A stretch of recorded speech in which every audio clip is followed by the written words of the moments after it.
Just wanted to give a quick tour of the new 2012 Isuzu Reach.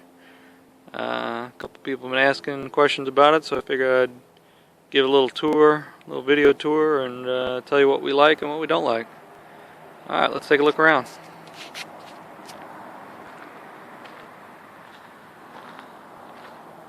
The body's made of fiberglass, and these are plastic panels on the side. They're designed to be easily removed should you have any accidents. Every panel is replaceable, including these white panels.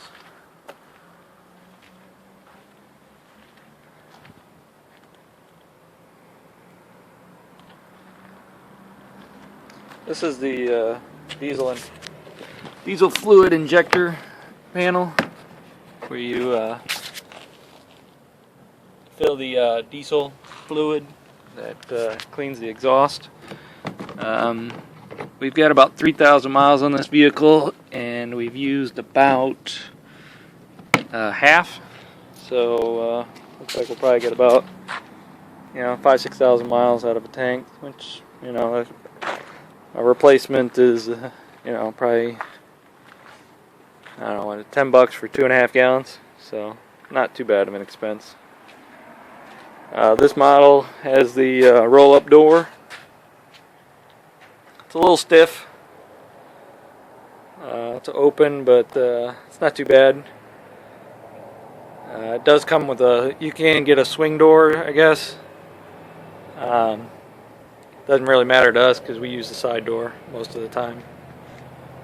One thing we've noticed that we don't really like is the handles and the locks.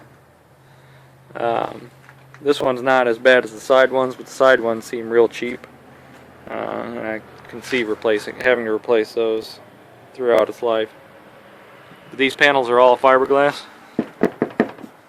so shouldn't rust. Not that we get a lot of salt down here in Texas, but if you live up north, that might be a big deal. This is also the 14-foot model. 640 cubic feet on the inside. There's also a 12-foot model. I think that's around 540, so equivalent to a P500. And this would be equivalent in between a 5 and a 700.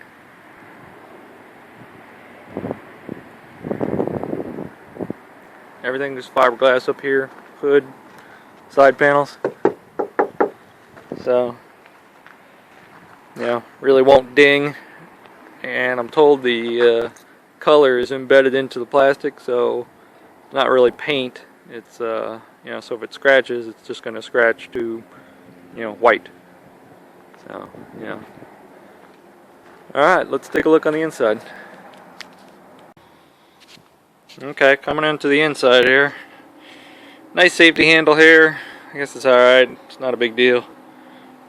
Fairly well made. I really don't use it much.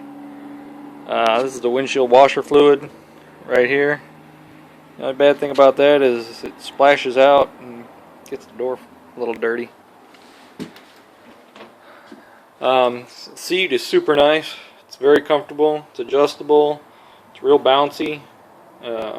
So it seems to absorb a lot of the shockwaves as you're driving down county roads. This particular model came with a radio. Nice speakers up top. And this has also got air conditioning, which is a big deal down here.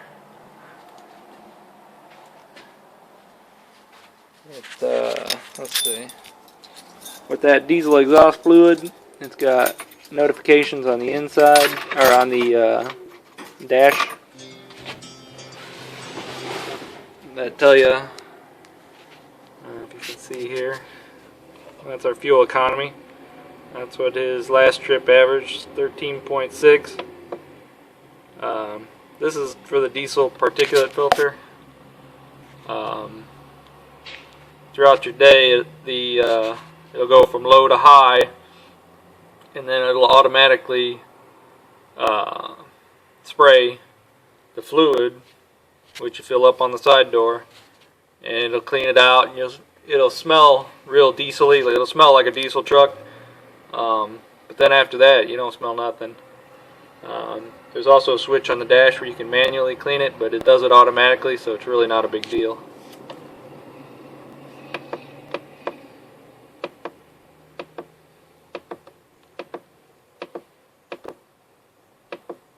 So that's pretty much it on that.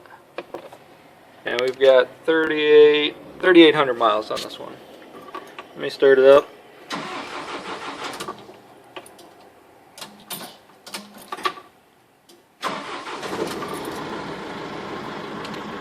It's fairly quiet.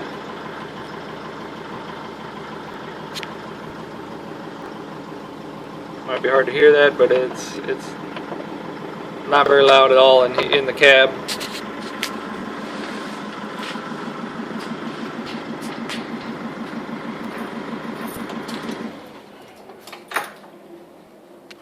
And here's the rear cargo area. The shelving is adjustable to however you want. I think there is a Fedex package, which I think is similar to this. I think the shelf heights are a little different. This one wasn't a Fedex package, so one thing we don't really like, but I guess we could fix if we took the effort, is to raise this bottom shelf up a little bit. But we really haven't run into a big problem with that. So, and the other thing we don't really like is there's only one light in the back section here, and unlike a lot of trucks, this roof is not see-through. I mean, it's the middle of the day here, and I mean, I guess it doesn't look too bad, but it's a little dark in here. They could use either an extra light, or they could have used a clear roof, the white luminescent roofs, but really not too bad otherwise. Plenty of room. I'm 6'3". I can walk from end to end without worrying about bumping my head. I can even make it through the door with no problem. Floor is made of good rubber. Good rubber track. This shouldn't be any big problem to hose out with a pressure washer. Nothing's going to get damaged in here. And there's the roll-up door, standard. I could also use some of my other Ford trucks. Got a place to mount a dolly. That's we've kind of rigged this up a little bit. Somewhere a little nicer, maybe closer to the front here, would be a little more convenient, but I don't know if the FedEx package version has that or not. But other than that, so far so good. Hopefully it'll be a good truck, and we won't have too many problems. Alright, I hope this was helpful. Here's one other thing I wanted to point out. The floor, it's made of fiberglass, which I think helps a lot with the reduction of weight. It's a heavy-duty truck. You can kind of tell by the size of the frame down there, the springs. It's a pretty solid truck. It's got a very lightweight box, all fiberglass, which is I think helping with the fuel economy. Here's a quick look inside the engine bay. Nothing too exciting going on here. Looks like the air filter's pretty easy to get to. Shouldn't be any problem keeping that changed regularly. Everything's pretty clean on the front side. Couple belts. Fairly easy access to them.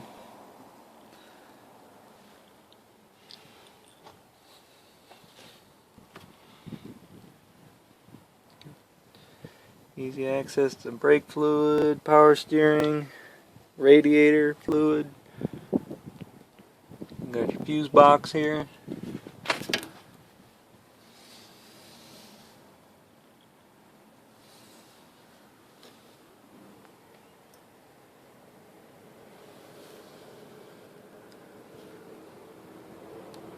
believe the battery is under the footstep of the front door here. I think it's behind this panel here on the bottom. Yeah, this side or the other side.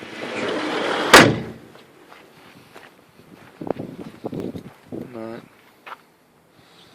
pretty straightforward. Let's hope it runs good for a long time.